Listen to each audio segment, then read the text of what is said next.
New tonight, a new problem for Utah's schools. Tens of thousands of kids refuse to take the state's assessment tests, and that practice could cost the state millions of federal dollars for Utah schools. That's why our Beyond the Books unit started digging into the issue. Chris Jones joins us now. And how did this all happen, Chris? Well, it all started in 2014 when lawmakers passed a law that allowed parents to opt out of these state assessments.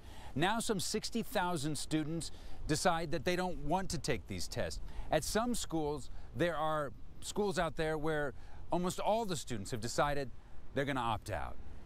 Blankets, clothing, tools. At Timpanogos Academy, a remarkable 72% of the students have decided they will not take any standardized test given by the state. I don't have any faith in the test, and I don't think it's a valid measure of my child. Timpanogos mom Crystal Swayze is part of a nationwide movement. What's that called? Slide.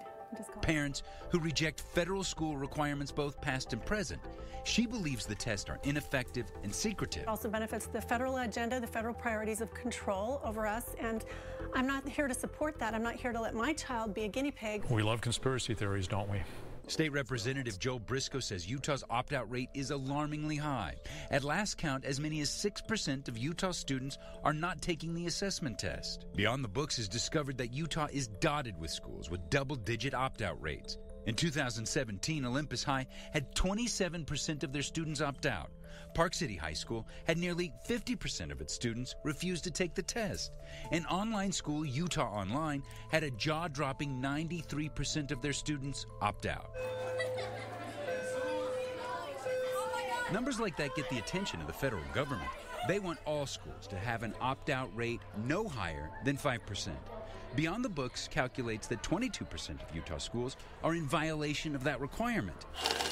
And that puts $90 million federal dollars at risk, should the government want to take it away. It's hard to get an accurate picture of how our kids and schools are really doing. All this has prompted State Representative Mike Winder to sponsor House Bill 118, a measure designed to get those opt-out numbers down by giving kids extra credit options for taking those state-sponsored tests. Still want to look and say, hey, are these districts serving our kids well? And we don't know that if we don't have good data. Opt-out mom Crystal doesn't like the bill, and she says she distrusts almost any assessment test. Is that so much to ask from you as a parent to say, you know what, we want to know how your child's doing? If it's a test that teachers aren't allowed to look at, parents aren't allowed to look at, legislators, reporters, nobody can look at that test, then how can we say that it's really testing accurately what it claims to be testing? Despite Swayze's claims and concerns, it appears most Utah lawmakers want more kids to take that assessment test.